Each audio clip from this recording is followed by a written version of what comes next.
Alright baby, it's time to break out the Delorean. Apparently we're going back to World War II again. It's your boy Taff from Geeker Free. And today I'm here to talk about a phenom. So most of us know that a week from now, Call of Duty Vanguard is going to be coming out. And it might be exciting to some.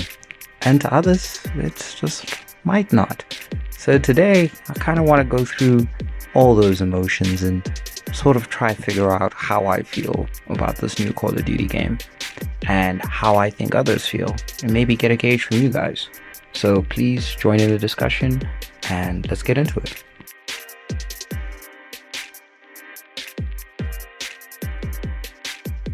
Call of Duty. We know it. A lot of people love it. A lot of people hate it. But nothing can be taken away. It is one of the most successful genres and video game IPs of all time. Now, for some of you, the younger ones, Call of Duty might actively been all you knew. And it makes sense. I mean, for the last clean decade, the most dominant game in the first-person space has been Call of Duty. There have been many other contenders, many other who have tried, and many who have their own market. I mean, hell, games like Far Cry, games like Doom, games like Black all the way back in the past, the original Medal of Honor series. Those games did try as hard as they could, and at some points they held that status. But from a commercial standpoint, from a cultural standpoint, and ultimately from the standpoint of all gamers, Call of Duty is one of the winners. Call of Duty is a bankable product that you know when you pick up, regardless of how short or disappointing the campaign might feel, the gameplay is always going to be the same and it's always going to feel meaty and explosive. And at the end of the day, this is only serves as one of the reasons why. But there's actually quite a list of functioning reasons why Call of Duty were able to chase the yearly sports model and emulate it arguably to similar success. They can make a game every year, and every year people will buy the new game. Simple as that. No questions asked. People can complain. Last I heard, not a single human being out there is happy with the download sizes of Cold War, but yet we persist on. And with Vanguard around the corner, I just want to understand the entirety of the reasoning behind why this specific title of games continued forward.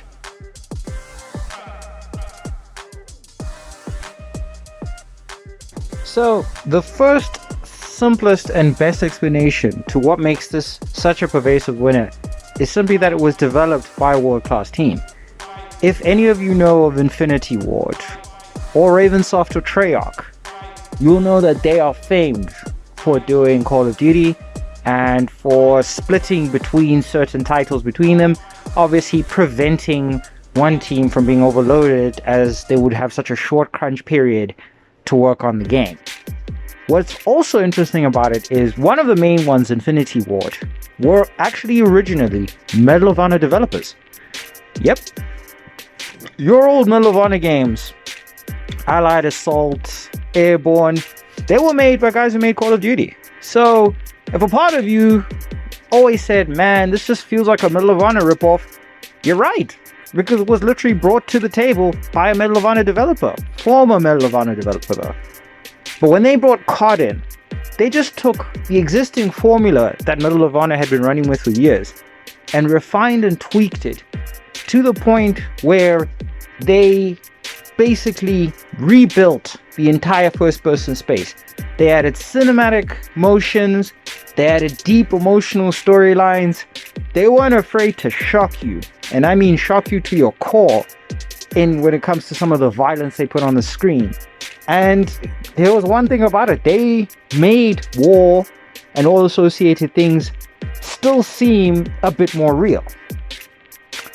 Now, all of them can be accused of the same thing, glorifying violence and glorifying warfare. And there is no denying that. That is sadly enough one of the core tenets of the gaming space. Warfare and gaming are almost exactly the same in their core tenets. Each one has a purpose or objective that they're aiming to achieve, and the only way is by defeating your opponent. This is why the two went hand in hand. Now, I know psychologically a lot of people would say these games are more training people to be violent, or these games are training people to want to join the army and want to be involved in conflicts and things like that. To a certain degree, I think it's always going to be a two-way street. There is a risk that COD could influence someone to want to join the military, or maybe even join a terrorist cell or something. But there's also the strongest possibility in the world, absolutely nothing will happen. And this is what we as gamers try and remind everyone, that your personal disposition, your mental state, your thought processes when it comes to these things, how you absorb media, will ultimately determine what you choose today, what you choose to do, today or tomorrow. So if we put this media in your face and you choose to react as that, it means you were probably prone to. I could have put any form of media in your face, and you are most likely going to come up with a very similar or possibly even worse interpretation of what you wanted out of it. But one thing I can also accuse them of is hero worship, or the hero cult. COD is a game that puts you in a position where you're the titular hero, a one-man army supported by a few weak-shot idiots on the side there, basically killing all of them by yourself, claiming all the glory, and ultimately being the best, because your character, more often than not, unless for canonical story purposes, doesn't die. A lot of people around you die, but you don't. As a hero, you can't die. And that's where the problem comes in with Call of Duty games to a certain degree. But that being said, sure, it might be a slight gripe, but it's pretty much the reason why all these kids are in love with it. We all love being heroes. We all want to be the best. We all want to be the guy who saved everyone. We all want to be the guy who changed the world. And this is what COD offers. The ability to feel like that person, you know? And most of the campaigns have gone through that motion, you know? Be it the campaign for Infinite Warfare, be it the campaign for Cold War, be it the campaign for Black Ops 1 to 3, be it the campaign for Modern Warfare, be it the campaign for the original Call of Duty Modern Warfare's 1 to 3 series, be it the campaign for Call of Duty 2, the one set in Japan. They've all run on the same line. They've all put you in a position where you had to fight for your life and fight for the lives of those around you. You are always doing the right thing, no matter the context. And that's where Call of Duty will always remain one of the top. It played the hero worship role so well, every COD player tends to feel like there's some unstoppable gun-blazing god who just cannot be killed by these regular mortals around me. So that definitely helps me understand to a large degree where the love of this game always and forever will come from, when it comes from there.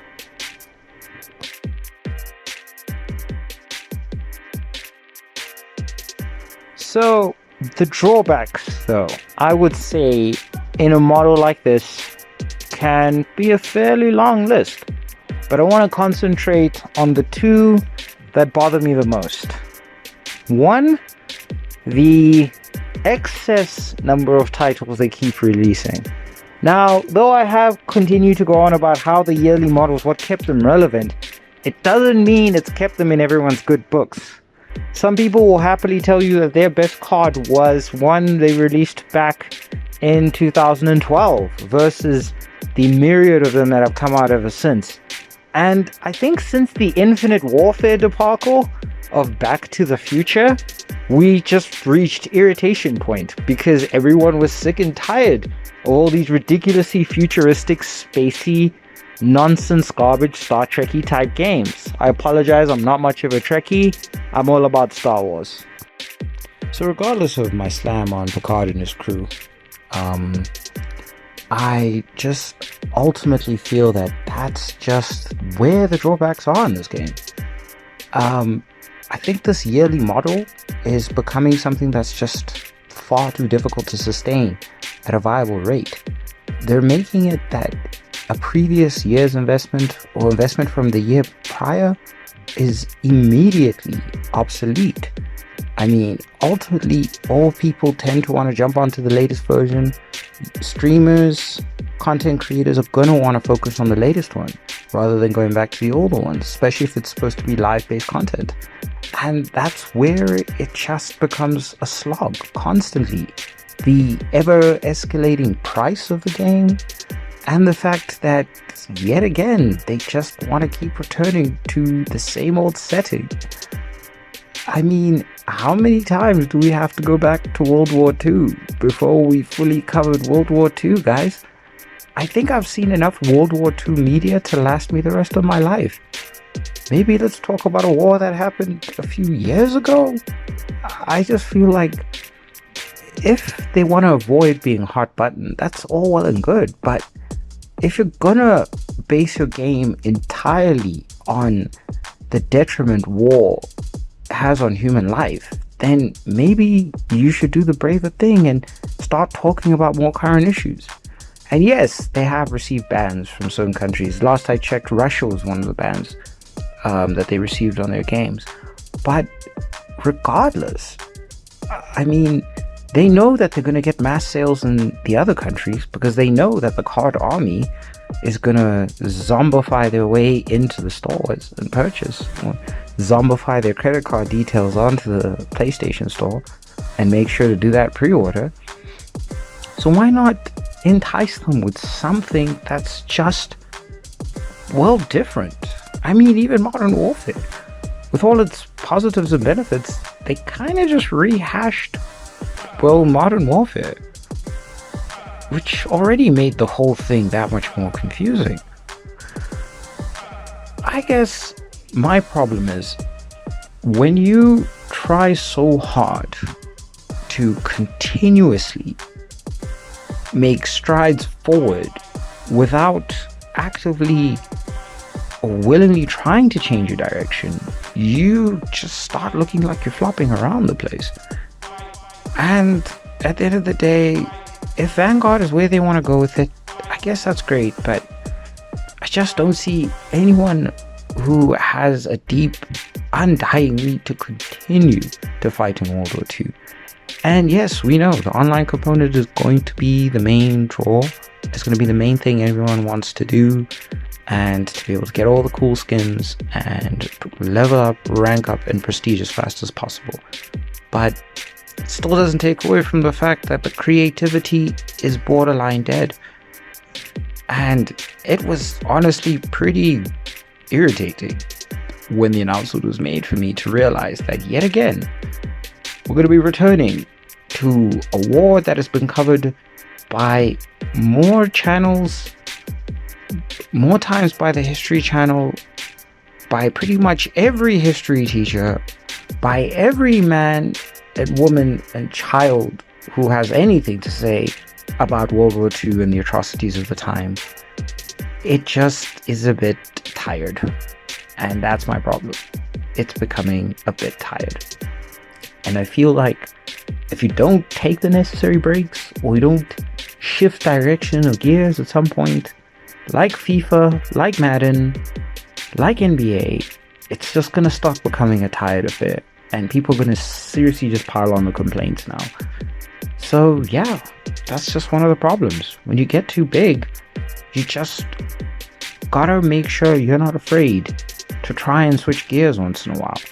You know, you really don't have to cruise back to a game you cruised to in 2018, 2017 when World War II came out, which itself was already a rehash. So come on guys, we just want better. These games really are quite good. The gameplay is amazing. The cinematics and the visuals are always top notch. We're just tired of going back to the same old boring place to play. Now, this is also a series that has courted controversy in time. I mean, we all know that at the end of the day, if you have a video game and it's successful, you're gonna have a bunch of haters. And we totally get it.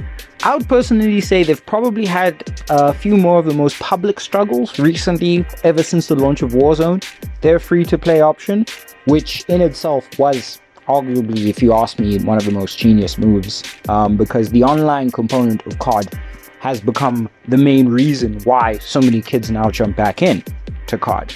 So, moving away from the gameplay, it was the seamlessness of everything. Back when online gameplay or online multiplayer was still a small-time affair, and we were more likely going to sit down on our couches and play together, they had already perfected the usage of microphones and communication and online gameplay, and they were already planning to get servers up in every major country that they knew they would be selling their games in. They did the groundwork in preparation for a style of gaming that right now is the most pervasive in existence.